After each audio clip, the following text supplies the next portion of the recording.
नमस्कार दोस्तों, गार्गी क्लासेस पर आपका स्वागत है। डेट आज के 28 जनवरी 2022 और देख लेते हैं इंडियन एक्सप्रेस की इंपॉर्टेंट न्यूज़ जो भी हम इस वीडियो में डिस्कस करेंगे। सबसे पहले हम बात करने वाले हैं एक्सप्लेन्ड पेज पे दो आर्टिकल्स हैं। पहला आर्टिकल तो रिलेटेड है कि यूएसए के फेडरल रिजर्व के द्वारा अभी जो एक अकोमोडेटिव पॉलिसी है उसको नॉर्मलाइजेशन की तरफ ले जाने के स्टेटमेंट दिए गए हैं, तो उसके इंडियन मार्केट पे क्या असर पड़ेगा जानेंगे। दूसरा जो आर्टिकल रहेगा इसी पेज पर हमारे लिए कि जो अभी कोविड के लिए वैक्सीन्स इंडियन मार्केट में अवेलेबल है, इंडिया में हमारे यहाँ अवेलेबल है, उनको कंडीशनल मार्केट ऑथराइजेशन दे दिया गया है। तो इसकी पूरी डिटेल हम जानेंगे। मतलब क्या होता है, क्या एक कॉमन जो रेसिपिएंट है, पेशेंट है, उसके लिए क्या इसके मायने हैं, जानते हैं दोनों आर्टिकल्स को डिटेल में। तो पहला आर्टिकल है that is related to federal reserve जो यूएसए का, उसके द्वारा जो अभी स्टेटमेंट दिए गए हैं, रिसेंट जो मीटिंग हुई है उसमें। तो इसमें क्या इंपॉर्टेंट पॉइंट्स हैं जिसकी वजह से हमें कुछ ना कुछ कंसर्न्स हैं। पहला तो है फेडरल रिजर्व का डिसीजन, वो ये कि एसेट परचेज प्रोग्राम है वो मार्च के शुरुआत में ही बंद कर देगा। होता क्या है कि जब किसी भी कंट्री का सेंट्रल बैंक अगर एसेट परचेज करता है ना, एसेट परचेज का मतलब हो गया कि वो मार्केट में पैसा फेंकेगा, और बदले में कुछ एसेट्स ले लेगा अपने हाथ में, ठीक है। तो इससे क्या हो गया, लिक्विडिटी इंक्रीज हुई।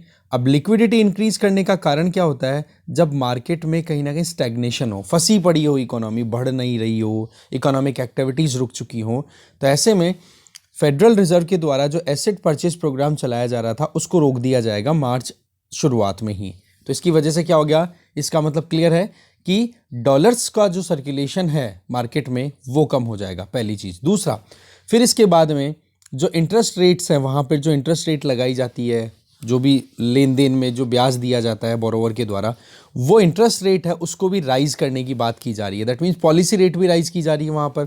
इससे भी क्या होगा कि इंटरेस्ट रेट अगर बढ़ा दी जाएगी तो लोग जल्दी से बैंकों के पास में लोन लेने के लिए नहीं जाएंगे, और जाएगा भी कोई तो वो ही जाएगा जिसके लिए बिल्कुल मजबूरी है कि हाँ ठीक है यार, 2 रुपये सैकड़ा नहीं, मुझे तो 5 रुपये सैकड़े में दे पर मेरा काम निकल जाए, वो मजबूरी वाला जाएगा। पर कोई खुशी खुशी या फिर कोई भी अपने बिजनेस को एक्सपेंड करने के लिए वहाँ पर नहीं जाएगा, तो इंटरेस्ट रेट हाइक भी हो जाएगी। तो इस केस में दोनों जो पॉइंट है वो किस तरफ इशारा कर रहे हैं कि मार्केट में डॉलर का जो सर्कुलेशन है वो अपने आप डाउन हो जाएगा। दैट मीन्स डॉलर की लिक्विडिटी कम हो जाएगी। अब इस केस को अप्लाई करो इंडियन पर्सपेक्टिव में। कैसे कि हमारे यहाँ पर डॉलर्स के तौर पे इन्वेस्टमेंट आता है। अब यूएसए में जैसे ही सर्कुलेशन कम होगा डॉलर्स का, इसका मतलब क्वांटिटी ऑफ डॉलर्स रिड्यूस हो गई। तो ऐसे में इंडिया जैसी जो इकोनॉमीज है, डेवलपिंग इकोनॉमीज है, जहां पर फॉरेन पोर्टफोलियो इन्वेस्टमेंट जो आता है, जिसमें किसी और एंटिटी के थ्रू इन्वेस्टर जो है वो इंडिया जैसे डेवलपिंग कंट्रीज में इन्वेस्ट करते हैं, अब वो क्या करेंगे, क्योंकि उनके हाथ में अब डॉलर्स कम रहेंगे, पहली चीज तो। दूसरी चीज, उनको अब इंडिया से ज्यादा अट्रैक्टिव यूएसए लगेगा। भाई जब ब्याज अगर बढ़ रहा है यूएसए में, तो वो लोग इन्वेस्ट इंडिया में क्यों करेंगे, वो तो राजी राजी यूएसए में करेंगे इन्वेस्ट। तो इस केस में हमारे यहाँ से एफपीआई, फॉरेन पोर्टफोलियो इन्वेस्टमेंट जो है उसका आउटफ्लो देखा जाएगा, बाहर निकलता हुआ देखा जाएगा। मतलब पैसा लोग जो हैं, फॉरेन इन्वेस्टर्स हैं, वो इंडिया से निकालेंगे और कहाँ लगाएंगे, यूएसए जैसी डेवलप्ड इकोनॉमीज में जो स्टेबल हैं, कॉन्फिडेंस जिन पे बहुत ज़्यादा है इन्वेस्टर्स का। तो ये है फेडरल रिजर्व के डिसीजन की इंप्लीकेशंस। अब आ जाओ दूसरा point, that is related to crude price. अभी देखो ब्रेंट क्रूड प्राइस अगर देखें तो एक बैरल की प्राइस चल रही है $90, जो कि बहुत ही ज़्यादा है। इसका असर सीधा सा हमारे यहाँ पर महंगाई पे पड़ता ही है, क्योंकि हमारे यहाँ पर जो ट्रांसपोर्टेशन एक्टिविटीज़ होती है फॉसिल फ्यूल बेस्ड होती है, पेट्रोल डीजल, अब इनके भाव भी बढ़ेंगे तो महंगाई अपने आप बढ़ गई। दूसरा, करंट अकाउंट डेफिसिट बढ़ेगा, कारण कि हमारी जितनी रिक्वायरमेंट होती है ना फॉसिल फ्यूल की, इस क्रूड ऑयल की पर्टिकुलर बात करें तो हमारी रिक्वायरमेंट का 80% तो हम इंपोर्ट ही करते हैं, 85%। तो आप देख सकते हो कि कितना ज़्यादा हमें पैसा बाहर भेजना पड़ता है। तो इसका मतलब क्या हो गया, ट्रेड में हम डेफिसिट में चले गए, इसका मतलब करंट अकाउंट डेफिसिट हो गया। अब आ जाओ फिस्कल डेफिसिट पे। सरकार जो पैसा खर्च कर रही है वो भी ज़्यादा करना पड़ेगा, कारण कि अब इकोनॉमी में इस तरीके की सिचुएशन बनेगी तो भाई कहाँ पर प्राइवेट सेक्टर आगे आएगा, पीछे रहेगा प्राइवेट सेक्टर। तो इस केस में सरकार को और पैसा खर्च करना पड़ेगा, तो फिस्कल डेफिसिट भी बन जाएगी। तो ये हो गया क्रूड का सेगमेंट। अब आ जाओ जियोपॉलिटिकल फैक्टर, कि आज की परिस्थितियों में देखिए तो यूक्रेन को लेकर रशिया और वेस्ट में यूरोपियन यूनियन भी आ गई और यूएस भी आ गए, दोनों लड़ने के लिए बिल्कुल रेडी हैं। तो इसकी वजह से जो क्रूड ऑयल सप्लाई है उस पर और ज़्यादा डिसरप्शन के चांसेस है, कारण रशिया भी अच्छा खासा प्रोडक्शन करने लग गया क्रूड ऑयल का, और यूक्रेन में इस तरीके से क्राइसिस आता है तो वेस्टर्न कंट्रीज़ हैं वहाँ पर भी कहीं ना कहीं कंजम्पशन और डिमांड में कहीं ना कहीं वेरिएशन आएगा, तो उसका असर भी डेफिनेटली देखने को मिलेगा। ठीक है, आ जाओ फिर बजट पे। अब बजट में देखो यही कंसर्न है कि सरकार क्या करने वाली है, क्योंकि सीधी सी बात है अब इकोनॉमी से ज़्यादा सरकार वोट्स के बारे में ज़्यादा सोचेगी, कारण क्योंकि 5 स्टेट्स में भी इलेक्शन होने वाले हैं आने वाले कुछ महीनों के अंदर अंदर ही, 1-2 महीनों में। तो इस केस में सरकार का क्या दिमाग रहेगा, पॉपुलिस्ट मतलब लोक लुभावन पॉलिसीज़ बनाएगी सरकार, पैसा मार्केट में फेंका जाएगा। तो इस केस में बजट में भी ये भी एक कंसर्निंग चीज़ आने वाली है कि बजट जो है वो कोई इकोनॉमी पॉइंट ऑफ व्यू से ना सोच करके पॉलिटिकल पॉइंट ऑफ व्यू से सोचा जाएगा। तो ये 4 मेन पॉइंट्स हैं जो कि हमारी इकोनॉमी की सिचुएशन को हमें समझाते हैं करंटली। इसके आगे अगर देखें, फिर आगे राइटर्स ये बताना चाह रहे हैं कि यूएसए के फेडरल रिजर्व ने ये क्यों अनाउंसमेंट किया है कि वो एसेट परचेजिंग को बंद करेंगे और जो इंटरेस्ट रेट्स हैं उनको राइज करेंगे। इसके पीछे कारण है यूएसए में पिछले 40 सालों में हाईएस्ट इन्फ्लेशन चल रही है, लगभग 7%। तो डेवलप्ड इकोनॉमीज़ में ही अगर इस 7% इन्फ्लेशन चलेगी तो आप सोच सकते हो इंडिया में या जो डेवलपिंग प्रोग्रेसिव इकोनॉमीज़ उनका हाल क्या होगा, राइट। अब आ जाओ दूसरी तरफ, हांगकांग या फिर हमारे यहाँ पर सेंसेक्स में निफ्टी बीएसई ये कैसा परफॉर्म कर रहे हैं, ये इतना अच्छा परफॉर्म नहीं कर रहे हैं, इनमें फॉल देखा गया। कारण कि सीधी सी बात है, क्यों लोग इंडिया में इन्वेस्ट करेंगे जी, जब यूएसए में स्टेबिलिटी आ रही है, यूएसए में रिटर्न अच्छे मिलने की स्कोप है, तो इंडिया की इक्विटी में से पैसा निकाला और बाहर ले गए। ठीक है, तो ऐसे में हमारे यहाँ पर इन्वेस्टमेंट में भी रिडक्शन देखने को मिलता है। इसके आगे फिर फेडरल बैंक ने क्या अनाउंस किया है वो हमारे लिए इतना इंपॉर्टेंट नहीं है, बस ये है कि अनाउंस जो किया उसका हमारे ऊपर असर क्या है वो हमने देखा। इसके आगे अगर देखें तो हमारी इकोनॉमी पे और क्या इम्पैक्ट्स हो सकते हैं। अब एक चीज़ यहाँ पर आप एक और इक्वेशन समझो कि अगर यूएसए में इंटरेस्ट रेट्स राइज हो रही हैं, इसका मतलब मार्केट में डॉलर का सर्कुलेशन है वो कम होगा, मार्केट से डॉलर को एब्जॉर्ब करने की पॉलिसी अभी फेडरल रिजर्व के द्वारा अपनी तरफ से क्लियर कर दी गई है कि मार्च स्टार्टिंग में हम आते आते ऐसे कदम उठाने वाले हैं। तो अगर मार्केट में डॉलर का सर्कुलेशन कम होता है और जस्ट उलट हमारी तरफ अगर आरबीआई लगातार रुपए के सर्कुलेशन को बराबर बनाए रखने के लिए अकोमोडेटिव स्टांस कंटिन्यू रखती है, इंटरेस्ट रेट है, repo rate, reverse repo rate, इनको अगर कम रखती है, तो इस केस में रुपया तो मार्केट में घूमने लग गया सारा ज़्यादा, और हमारे यहाँ पर अगर देखें मार्केट में तो डॉलर की नंबर हो गई कम। तो आप देख सकते हो कि जो चीज़ क्वांटिटी में ज़्यादा होती है उसकी वैल्यू अक्सर कम होती है। तो इस केस में रुपया डिवैल्यूएट होगा कि नहीं डॉलर के कंपैरिजन में, ये भी हमारे लिए बहुत चिंता की बात है। कारण क्या होगा कि हम पेमेंट किस में करेंगे, इंपोर्ट एक्सपोर्ट जो भी करते हैं उसमें लेन देन किस में करता है, डॉलर की टर्म्स में करते हैं। तो $1 में आज अगर 75-76 रुपये हो रहे हैं तो कल को ना अगर और रुपया डिवैल्यूएट हो गया, $1 के कंपैरिजन में हमें 77 रुपये 78 रुपये देने पड़ गए, तो आप देख सकते हो $2 का कितना, मतलब रुपए की वैल्यूएशन कितनी डाउन हो गई।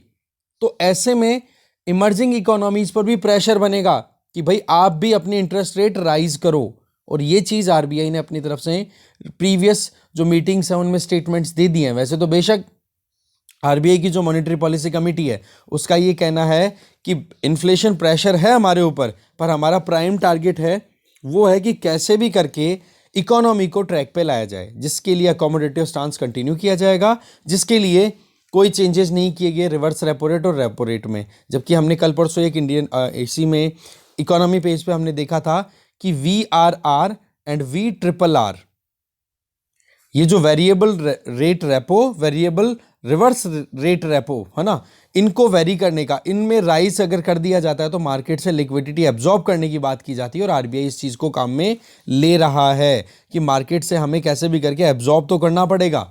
ठीक है ना, तो ये चीज़ें आ जाती हैं फिर बाद में और इक्वेशन में। ठीक है, कैपिटल आउटफ्लो का ऑलरेडी हम देख ही चुके हैं कि रुपया अगर डाउन चला जाता है, करेंसी डॉलर अगर डाउन, डॉलर की सर्कुलेशन कम होती है, तो सीधी सी बात है डॉलर सर्कुलेशन होने के अगर सही प्लेस देखी जाए तो वो तो यूएसए है, क्योंकि वहाँ की करेंसी है। तो इंडिया जैसे मार्केट से भी फिर पैसा लोग निकालना शुरू कर देंगे। तो ये चीज़ यहाँ पे बताई जा रही है। इसके आगे बाकी दूसरे जो फैक्टर्स हैं उनको हमने देख ही लिया। रशिया यूक्रेन टेंशन जो चली रही है, जहाँ पे क्रूड ऑयल प्राइसेस कितने ज़्यादा हो गए, बजट आने वाला है नेक्स्ट मंथ में, तो देखने वाली बात है कि सरकार क्या करने वाली है। कारण कि पांच स्टेट्स में अभी आपको पता है इलेक्शंस भी होने वाले हैं, तो सरकार भी ऐसे कोई करेक्टिव रिफॉर्मेटिव मैनर में काम करे ऐसा लगता नहीं है कि कुछ रिफॉर्म्स लेकर के आएगी। ठीक है, इन्वेस्टर्स को क्या करना चाहिए? अगर आप इन्वेस्टर हो तो प्लीज़ आप इनको पढ़ो, नहीं हो इन्वेस्टर तो इग्नोर करो। ओके, क्योंकि मैं तो इन्वेस्टर नहीं हूँ। ओके, आगे चलते हैं।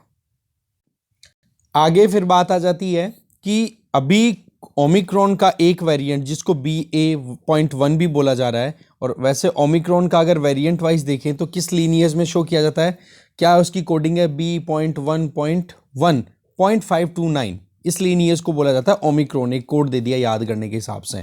ठीक है, अब इसका जो ज़्यादातर इन्फेक्शन जो फैला हुआ है, 98% जो इन्फेक्शन अभी करंटली है ओमिक्रॉन वायरस का, उस वेरिएंट को बोला जा रहा है BA.1।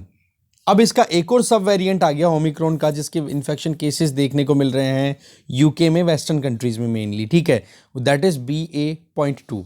वैसे तो इसका इतना ज़्यादा असर नहीं आ रहा है, पर वही चीज़ है कि इस वेरिएंट को अभी रिसेंटली अगर देखें तो यूके की हेल्थ सिक्योरिटी एजेंसी ने इसको वेरिएंट अंडर इन्वेस्टिगेशन बोला। देखेंगे कि क्या भाई इसका इफेक्ट क्या होता है, कितना हेल्थ इश्यूज़ को और ज़्यादा कहते हैं ना कि मुश्किलों वाला बना देता है। तो ऐसी वाली बात है। तो फिलहाल तो ये है, रिसर्च चल रही है इसके ऊपर। बाकी ये कोई नया वेरिएंट नहीं है, ये BA.1 का ही एक अपग्रेडेड वर्जन है तो ओमिक्रॉन ही, बस उसका सेकंड वर्जन है। ठीक है, बस यही चीज़ बताई जा रही है। तो एक चीज़ और आ रही है नई। ठीक है, बाकी ओमिक्रॉन के केसेस का ये है, इन्फेक्शन रेट तो ज़बरदस्त है, नो डाउट। ठीक है, केसेस लगातार 2.5-3 लाख केसेस तो इंडिया में भी आ रहे हैं, पर वो डेथ रेट अभी कम है, या फिर कंपैरेटिवली कम है प्रीवियस अगर डेल्टा से अगर कंपेयर करें तो थोड़ा सा कंसर्न्स कम है। बाकी फ्रंट पेज पे एक न्यूज़ भी है कि रेस्ट्रिक्शंस थोड़ी सी अब ढीली की जाएंगी, लूज़ की जाएंगी। देखते हैं आगे। बाकी तो अब चलते हैं नेक्स्ट आर्टिकल पे। नेक्स्ट है कंडीशनल मार्केट ऑथराइजेशन। देखो अभी ड्रग रेगुलेटर जो है उसने ट्यूसडे की बात है कि सीरम इंस्टीट्यूट ऑफ इंडिया का जो कोविशील्ड और भारत बायोटेक का जो कोवैक्सीन है, कोविड-19 वैक्सीन, ठीक है, एक तो कोविशील्ड और कोवैक्सीन जो हमारे यहाँ पर पूरा वैक्सीनेशन का जो प्रोग्राम है उसमें मैक्सिमम इन्हीं का लगा है। तो इनको कंडीशनल मार्केट ऑथराइजेशन दे दिया गया है कि कंट्री की जो एडल्ट पॉपुलेशन है उनको वैक्सीनेशन अवेल करा दिया जाए मार्केट कंडीशंस में। अब देखो बात यह है कि ये कंडीशनल मार्केट ऑथराइजेशन का मतलब क्या है। पिछले जनवरी की अगर बात करें तो 2 वैक्सीन्स हमारे यहाँ पर शुरू हुए थे, और उन वैक्सीन्स को अप्रूवल किस बेसिस पे दिया गया था? Emergency use authorization. और ये अपने आप में कोविड के टाइम पे जो इमरजेंसी सिचुएशन आई, क्योंकि बहुत सारे लोगों को परेशानियां हो रही थी, बहुत मतलब 100 साल बाद में ऐसा एक्सपीरियंस किया गया कि एक बीमारी इतने ज़बरदस्त तरीके से फैल रही है, लोगों को मार रही है, लोग परेशान हो रहे हैं उससे। तो इसके लिए उसके लिए इमरजेंसी यूज़ ऑथराइजेशन दे दिया गया। ठीक है, इमरजेंसी में आप वैक्सीन को यूज़ किया जाए। तो ऐसे में अभी तक 140.89 करोड़ डोजेस तो देखो कोविशील्ड की लग चुकी है, लगभग 22.95 करोड़ डोजेस कोवैक्सीन की लग चुकी है। तो अब आप देखो कि हर एक वैक्सीन जो है इमरजेंसी यूज़ ऑथराइजेशन के लिए, उसमें फुल अप्रूवल अभी तक नहीं मिला है। ठीक है, फुल अप्रूवल के लिए फिर क्या होता है, कॉन्फिडेंस बिल्डिंग की ज़रूरत होती है। अभी तो क्या है, मरता क्या नहीं करता वाली सिचुएशन है कि भाई मेरे पास में क्या है, बोले केवल एक वैक्सीन है, अब ये कितना परफॉर्म कर रहा है, बोले 60% ही इसकी एफिशिएंसी है, एफिकेसी है। तो बोले ठीक है, तू यार कुछ भी करे दे रहे यार, नहीं मैं मर जाऊंगा, उससे तो बढ़िया तू कुछ दे। तो वो इमरजेंसी वाली बात आ गई कि भाई 100 में से 100 को तो नहीं बचा पाए, पर कम से कम 60 को तो बचा लेंगे। तो वो वाली बात है। तो इस केस में फुल अप्रूवल नहीं मिला, तो इमरजेंसी जो यूज़ ऑथराइजेशन होता है वो केवल और केवल पेंडेमिक लाइक सिचुएशन में होता है कि कैसे भी करके 3 फेजेस की ट्रायल के डेटा कलेक्ट किए जाते हैं। ठीक है, और उन डेटाज में अगर यूँ लगता है कि हाँ वाकई में इसके बेनिफिट्स हैं वैक्सीन के, तो उसको अप्रूवल दे दिया जाता है। तो ऐसे में हमारे यहाँ पर 2 वैक्सीन ऑलरेडी चल ही रहे हैं, एक तो भारत बायोटेक का कोवैक्सीन और एक सीरम इंस्टीट्यूट ऑफ इंडिया का कोविशील्ड। ठीक है, अब देखो जैसे जैसे वैक्सीन आगे बढ़ते हैं, टाइम बीत गया, अब 1 से 1.5 साल, 1 साल ऑलमोस्ट बीत चुका है। 16 जनवरी को हमारे यहाँ पर फर्स्ट शॉट है वो लगाया गया था इंडिया में। तो अभी आप देखो कि ये दो वैक्सीन्स हैं, ये अभी हाई स्टैंडर्ड ऑफ सेफ्टी को अचीव कर चुके हैं, इफेक्टिवनेस है वो भी अच्छी खासी आ रही है, और मैन्युफैक्चरिंग क्वालिटी है वो भी इंप्रूव हो गई, क्योंकि अब 1 साल हो गया ना प्रैक्टिस होते होते अच्छी क्वालिटी के वैक्सीन प्रोड्यूस होने लग गए। तो अब क्या है कि जो drug and cosmetic act of 1940 है ना, उसके अंडर में जो कंडीशन रिक्वायर्ड है उनको फुलफिल करना है ये दोनों वैक्सीन्स। इसलिए अब इसको अप्रूवल दिया गया इन दोनों वैक्सीन्स को कंडीशनल मार्केट ऑथराइजेशन, कि भाई मार्केट में भी अब इनकी अवेलेबिलिटी इंश्योर की जाएगी। पर इसका मतलब ये नहीं है कि फुल मार्केट ऑथराइजेशन है कि हाँ किसी भी आप मेडिकल शॉप पे गए और वहाँ पर बोल दिया कि हाँ जी कोविशील्ड या कोवैक्सीन दे दो, वो वहाँ पर नहीं मिलेगा, उसके लिए कुछ रेगुलेशन है, तभी तो कंडीशनल बोला है यहाँ पर, ठीक है ना। अब आ जाओ आगे कि इंटरनेशनल रेगुलेटर्स ने किसी ने इसके पहले अप्रूवल दिया है? जी बिल्कुल, यूरोपियन मेडिसिन एजेंसी ने अप्रूवल दिया हुआ है, ठीक है ना, जिसमें 4 इंपॉर्टेंट क्राइटेरियाज पे फोकस किया जाता है, और उन क्राइटेरियाज को जो भी वैक्सीन फुलफिल कर रहा है उनको कंडीशनल मार्केटिंग ऑथराइजेशन दिया जा रहा है यूरोपियन मेडिसिन एजेंसी के द्वारा।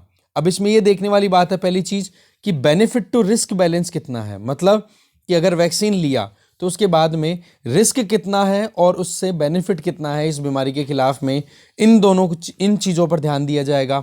अगर बेनिफिट ज़्यादा है तो अप्रूवल देने में प्रॉब्लम नहीं है।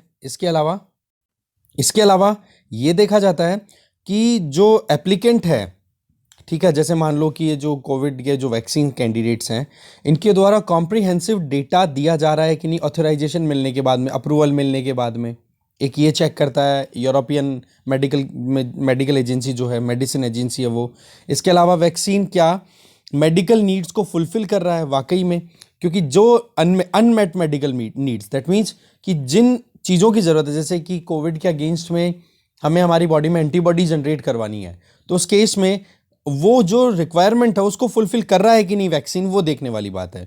इसके अलावा वैक्सीन जो है वो कहीं पेशेंट को लॉन्ग टर्म में मुश्किलें पैदा तो नहीं कर रहा है, ठीक है ना, जैसे इनहेरिट मतलब कोई भी रिस्क हो, है ना, आगे फ्यूचर में, तो उनसे कहीं हमें ज़्यादा प्रॉब्लम ना हो, तो उन चीज़ों को देखा जाता है। तो ये 4 कंडीशंस हैं जो कि यूरोपियन मेडिसिन एजेंसी देखती है और जिसके बेसिस पे इमरजेंसी मार्केटिंग ऑथराइजेशन दिए जाते हैं, कंडीशनल मार्केटिंग ऑथराइजेशन दिया जाता है, ठीक है। और ये चीज़ क्लियर है कि एनुअली ये अप्रूवल दिया जाता है, ठीक है, इमरजेंसी मार्केट ऑथराइजेशन जो दिया जा रहा है अभी। फिर आ जाओ इंडिया की बात करें, तो इंडिया में क्या कोई डिफरेंट है जो यूरोप का जो प्रोविज़न है उससे? देखो हमारे यहाँ पर यूनियन हेल्थ मिनिस्ट्री ने अपनी तरफ से कहा है कि हमारे यहाँ पर जो कंडीशनल मार्केट ऑथराइजेशन हम दे रहे हैं इसमें ये अपने आप में एक नई कैटेगरी ऐड की गई है, और वो भी केवल कोविड-19 पेंडेमिक को ध्यान में रखते हुए, ठीक है ना। इसके पहले इस तरीके का कंडीशनल मार्केट ऑथराइजेशन का कोई प्रोविज़न था नहीं। अप्रूवल की अगर बात करें तो जल्दी से जल्दी फास्ट ट्रैक मैनर में अप्रूवल दिया जाएगा, जिसमें ये देखा जाएगा कि अभी परिस्थितियां क्या निकल के आ रही हैं वैक्सीन को या ड्रग को एक्सेस करने के लिए कोविड के अगेंस्ट में। तो ऐसे में कोविशील्ड और कोवैक्सीन को इस तरीके की जो कंडीशनल मार्केट ऑथराइजेशन दिया जा रहा है वहाँ पर यही चीज़ चेक की जा रही है। इसके अलावा United states food and drug administration की तरफ से देखें तो उन्होंने भी फाइजर का जो mRNA कोविड वैक्सीन है उसको भी अप्रूवल दे रखा है इसी तरीके से, ठीक है। इसी तरीके से यूनाइटेड किंगडम में भी medicine and health care product registry agency के द्वारा एस्ट्राजेनेका का जो कोविड-19 वैक्सीन है, दैट इज़ कोविशील्ड जो हम इंडिया में बोलते हैं, उसको वहाँ पर भी अप्रूवल मिला हुआ है। तो इस तरीके का केस हमारे सामने इमर्ज होके आ रहा है। अब देखो ऑर्डिनरी सिटीजन्स के लिए इन दोनों वैक्सीन्स की एक्सेसिबिलिटी में क्या फ़र्क आएगा? बोले ज़्यादा कोई फ़र्क नहीं आने वाला है। ऐसा नहीं है कि किसी भी मेडिकल शॉप पे गए, केमिस्ट की शॉप पे गए, हाँ जी हमें वैक्सीन चाहिए, वैक्सीन दे दो, ऐसे नहीं मिलने वाला है। कुछ ऑथराइज्ड प्राइवेट इंस्टीट्यूशंस होंगे, चाहे वो हॉस्पिटल हो चाहे कोई क्लिनिक हो, उनको पहले प्रॉपर डॉक्यूमेंटेशन करना होगा, फिर उसके बाद में वो पेमेंट करेंगे, पेमेंट करने के बाद में वैक्सीन अवेल कराए जाएंगे। और दूसरा, जो भी कोई वैक्सीन लेने के लिए इन प्राइवेट इंस्टीट्यूशंस के पास में जाएगा ना, उनको पहले कोविन जो हमारा पोर्टल है उस पर रजिस्ट्रेशन करवाना पड़ेगा प्रॉपर। ऐसा नहीं कि मन में आया और चल दिए वैक्सीन ले लिया, क्योंकि वैक्सीन अवेलेबिलिटी इतनी ज़्यादा अबंडेंटली भी नहीं है, ठीक है, इतनी ज़्यादा क्वांटिटी में भी नहीं है, ठीक है, तो प्रॉपर ऑब्जर्वेशन रखना भी ज़रूरी है, क्योंकि आपको पता है ना कि बूस्टर डोज दी जा रही है, तो बूस्टर डोज का अभी प्रायोरिटी किसको रख रखा है सरकार ने? Elderly population, frontline worker, health care workers, comorbidities से जो ग्रसित लोग हैं उनको, जिनकी कोई दूसरी बीमारी पहले से लगी हुई है, या फिर इम्यूनो कॉम्प्रोमाइज्ड, दैट मीन्स जिनकी बॉडी में इम्यूनिटी है ही नहीं, उन लोगों को प्रायोरिटी पे रखा हुआ है, जो थर्ड डोज की बात की जा रही है। तो ऐसे में हर कोई थर्ड डोज नहीं ले पाएगा। बाकी गवर्नमेंट जैसे जैसे आगे पॉलिसी चेंज करेगी उसके हिसाब से अप्रूवल मिलता जाएगा और कोई भी वैक्सीन ले सकता है। इसके आगे ये वैक्सीन दिए जाएंगे जो जैसे कि, तो इसमें इमरजेंसी यूज़ ऑथराइजेशन जो दिया गया था उसमें था कि हर 15 दिन के टाइम पे एफिकेसी डेटा रजिस्टर करवाना होता था, पर अब क्या किया जाएगा, 6 महीने के अंदर वैक्सीन की परफॉर्मेंस का डेटा है वो कलेक्ट करना और सबमिट कराया जाएगा। ठीक है, पहले क्या था कि वैक्सीन लेने के, जैसे वैक्सीन का इमरजेंसी यूसेज ऑथराइजेशन की बात कर रहे हैं हम ना, और अभी जो केस है वो है कंडीशनल मार्केट ऑथराइजेशन। तो हम बात कर रहे हैं इमरजेंसी यूसेज ऑथराइजेशन। इसमें क्या था कि जो भी मैन्युफैक्चरर है उसको हर 15 दिन में अपने कोविड वैक्सीन के एफिकेसी का डेटा है वो सबमिट करना होता था रेगुलेटर को। अब क्या हो रहा है, कंडीशनल मार्केट ऑथराइजेशन में हर 6 महीने में ये डेटा रजिस्टर कराना पड़ेगा। मतलब ये जो एफिकेसी का डेटा है वो अब रिलैक्स्ड मैनर में रजिस्टर कराना होगा, ये कहा हेल्थ मिनिस्ट्री ने। इसके अलावा वैक्सीन लेने के बाद में जो एडवर्स इम्पैक्ट आते हैं, जैसे बुखार होना या बॉडी में कुछ और इम्पैक्ट शो होना, तो उन चीज़ों पर भी देखना, उनको भी प्रॉपर मॉनिटरिंग में रखा जाएगा, वो भी 6 मंथली बेसिस पे ही देखा जाएगा। तो ये है पूरा मुद्दा। ठीक है, इसको अच्छे से देखना था कि क्या कंडीशनल मार्केट ऑथराइजेशन क्या है। ऑलरेडी जो चल रहा था वो इमरजेंसी यूसेज ऑथराइजेशन था, क्या दोनों में डिफरेंस है, इंटरनेशनल प्रैक्टिसेस क्या है वो हमने देखी। आगे चलते हैं हम। फ्रंट पेज पे अगर हम न्यूज़ पे नज़र डालें तो सबसे पहली तो न्यूज़ है कि देखो एयर इंडिया को टाटा ने 100% टेक ओवर कर लिया है 69 साल बाद में। तो अभी आगे क्या होगा, सीनियर जो मैनेजमेंट है वो कौन क्या होगा उसका डिसीजन करना, वो सारी चीज़ें अब हमारे कोई काम की नहीं है। मेन जो काम की चीज़ थी वो हमने एक तो 27 जनवरी वाला जो डिस्कशन था उसमें देखा था कि हम क्या लर्न कर सकते हैं एयर इंडिया के डिसइन्वेस्टमेंट से, और दूसरा हमने डिस्कस किया था आज का जो सुबह का आर्टिकल था कि कोविड के बाद में क्या हमारी इकोनॉमिक रिकवरी रह सकती है। तो दोनों ही इकोनॉमी से रिलेटेड 27 और 28 जनवरी 2022 के एडिटोरियल डिस्कशन में हमने कवर कर लिया, तो यहाँ पर हम ज़्यादा दिमाग नहीं लगाएंगे। दिमाग लगाने वाली जो चीज़ है उसको यहाँ पर हम देखेंगे, वो ये कि सेंट्रल एशियन कंट्रीज़ के जो हेड्स हैं उनके साथ में प्राइम मिनिस्टर नरेंद्र मोदी जी ने एक वर्चुअल समिट की, जिसके बेसिस पे दिल्ली डिक्लेरेशन लिया, और उस दिल्ली डिक्लेरेशन में क्या फाइनल हुआ कि अब हर 2 साल से एक बार ये 5 सेंट्रल एशियन कंट्रीज़ और साथ में इंडिया, ये 6 कंट्रीज़ जो हैं एक दूसरे के साथ एंगेज करेंगे, बातचीत करेंगे, और फोकस होगा किस पे, अफगानिस्तान पे मेनली। ठीक है, तो इसको हम थोड़ा डिटेल में अब जानते हैं। वैसे तो आपको पता है कि रिपब्लिक डे पे जो अभी इनविटेशन दिया था इनको 5 सेंट्रल एशियन कंट्रीज़ के जो लीडर्स हैं उनको, तो वो कैंसिल करना पड़ा क्योंकि ओमिक्रॉन के केसेस आने लग गए थे। ठीक है, अब जैसे 2022 में ये मीटिंग हो गई ना 6 कंट्रीज़ की, एक तरफ इंडिया और 5 central Asian countries. 5 central Asian countries कौन कौन से, कजाकिस्तान, उज्बेकिस्तान, तजिकिस्तान, तुर्कमेनिस्तान। ठीक है, और इस तरीके से तो इनके साथ में एंगेजमेंट, राइट, और एक और बच गया किर्गिस्तान, 5 के साथ में। तो अभी क्या है कि अब एंगेजमेंट जो है वो कहीं ना कहीं हर 2 साल से होगी, तो अगली 2024 में होगी। ठीक है, इसमें क्या बातचीत हुई अब वो देखते हैं। अभी ये जो मीटिंग हुई है वो अगले 30 सालों पर फोकस किया गया है कि आने वाले 30 सालों में क्या किया जाएगा, जिसमें कुछ इंपॉर्टेंट टेक अवेज अगर देखें तो समिट हर 2 साल से होगी, पहली टेक अवे। दूसरी, फॉरेन मिनिस्टर्स की रेगुलर मीटिंग होगी, ट्रेड मिनिस्टर्स की रेगुलर मीटिंग होगी, दूसरा पॉइंट। तीसरा point, joint working group establish किया जा रहा है अफगानिस्तान पर, जिससे कि अफगानिस्तान की ज़मीन का टेररिस्ट एक्टिविटीज़ के लिए कोई यूज़ ना करे, वहाँ के लोगों की वेलफेयर इंश्योर करने में ये 6 कंट्री साथ में मिलकर काम कर सकें। Next point is counter terrorism exercises, कैसे भी करके, जैसे आपको पता है कि संघाई कॉरपोरेशन ऑर्गेनाइजेशन के मेंबर्स हैं ये 6 के 6 कंट्रीज, इंडिया और 5 के 5 सेंट्रल एशियन कंट्रीज, तो ऐसे में टेररिज्म को रोकना। इसके अलावा इस ग्रुप में अभी जो बातचीत हुई है, इस ग्रुप में ये डिसाइड हुआ है कि 5 जो सेंट्रल एशियन कंट्रीज हैं इनके लिए जो चाबार पोर्ट इंडिया ने और तैयार किया है ईरान में, उसके थ्रू एक्सेसिबिलिटी इंश्योर हो सकेगी इन पांचों कंट्रीज की, ट्रेड कर सकेंगे ये। इसके अलावा इंडिया और सेंट्रल एशियन एक सेक्रेटरीट लॉन्च किया जाएगा। सेक्रेटरीट मतलब कि दोनों तरफ से ब्यूरोक्रेट्स बैठेंगे जो कि डिसाइड करेंगे, और ये कहां पर स्टैब्लिश होगा, दिल्ली में। ये एक important point, secretariat for India central Asia.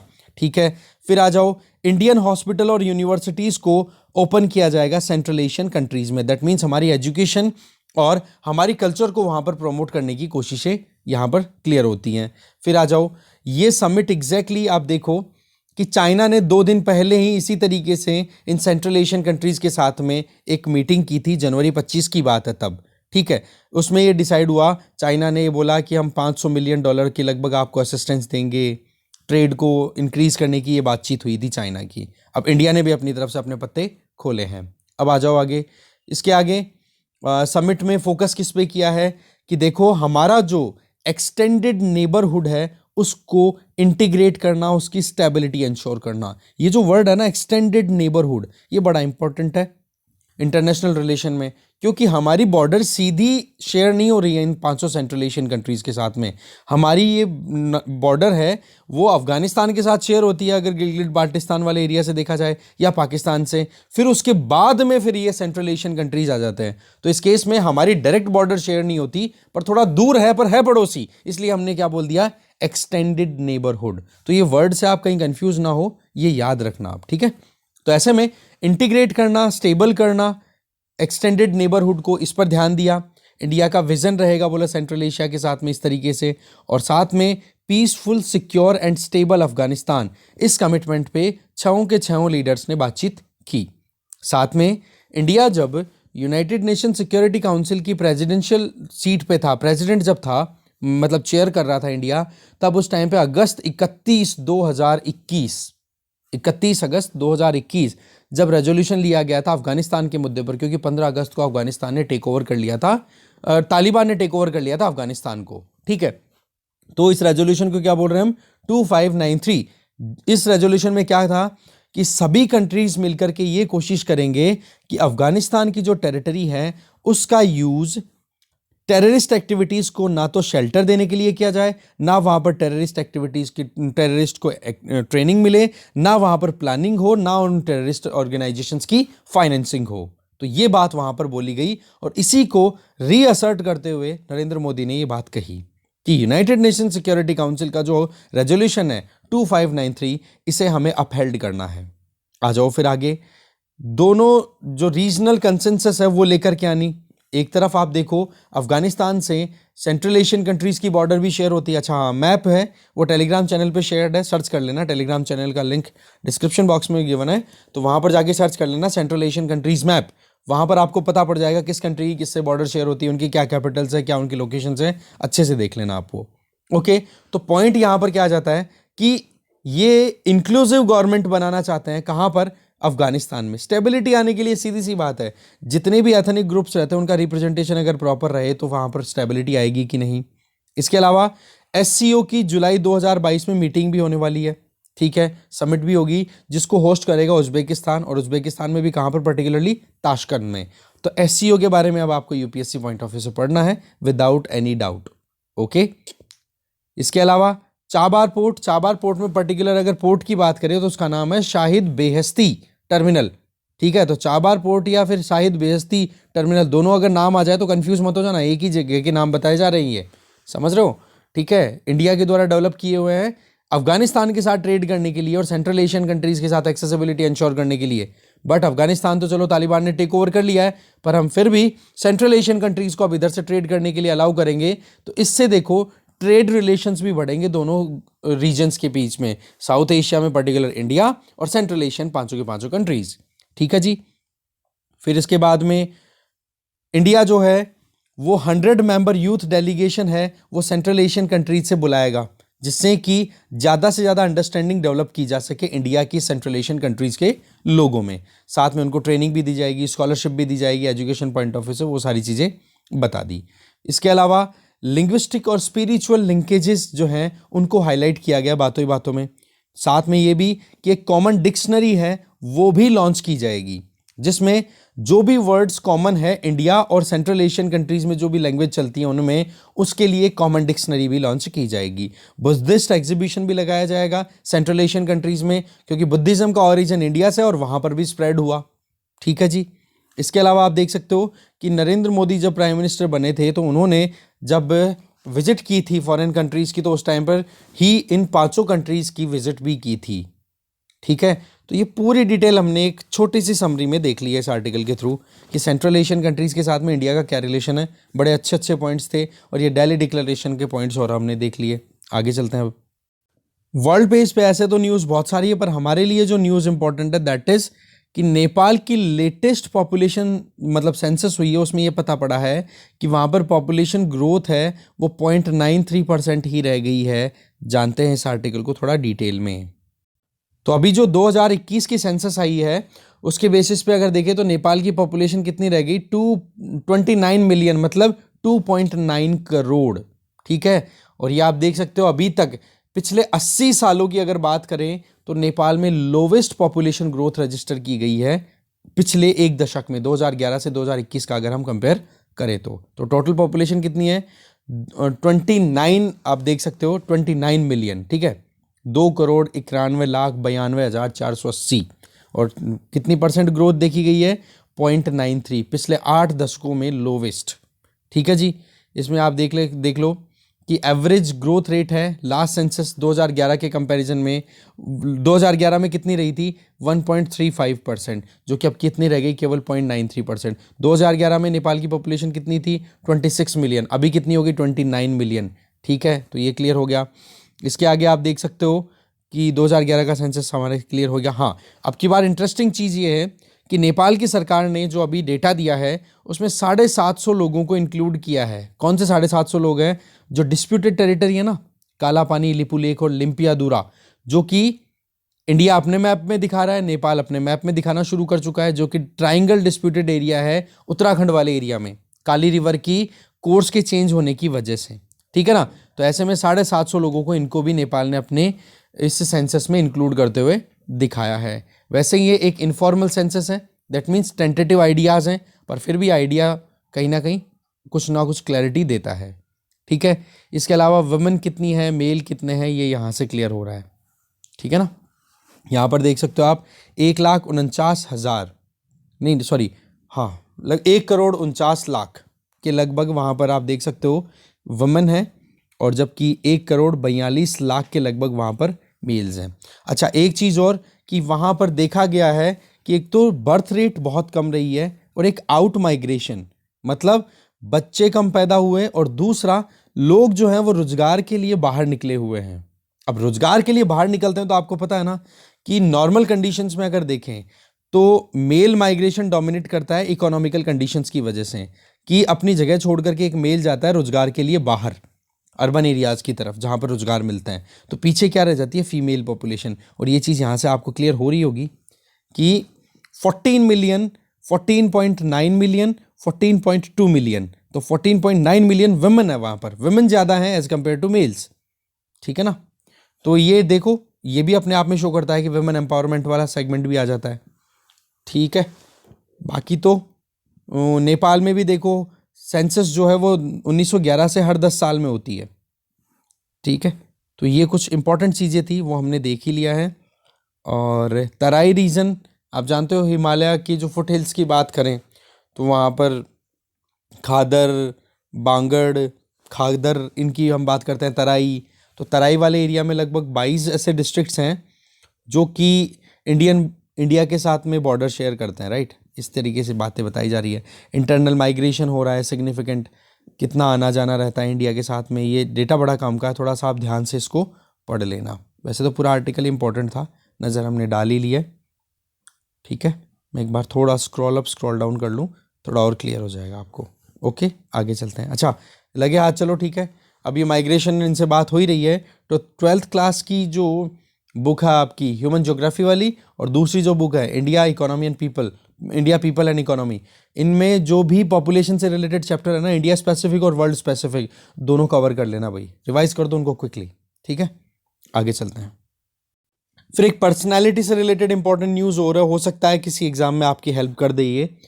तो इंडिया बोर्न प्रीस्ट, ठीक है, ये बिशप बन चुके हैं चर्च में, कहाँ पर, इंग्लैंड में। इनका नाम है साजू, ठीक है।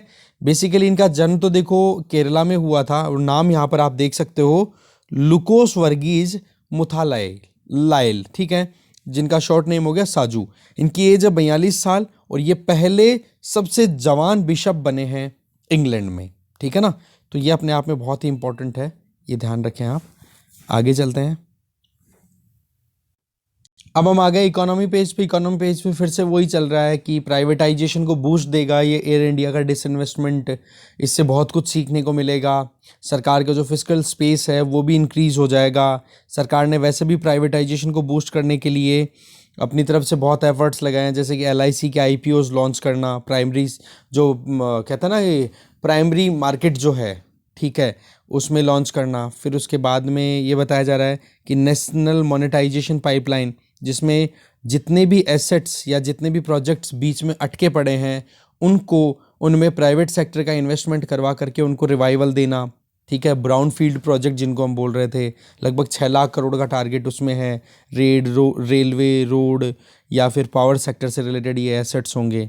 तो वही चीज़ें रिपीट हो रही हैं, कुछ नया नहीं है। तो आपके लिए बस टास्क ये है, नेशनल मोनेटाइजेशन पाइपलाइन क्या है ये समझो। प्रधानमंत्री गति शक्ति जो स्कीम अभी रिसेंटली लॉन्च की थी प्रोग्राम, वो क्या है वो देखो आप ढंग से, ठीक है।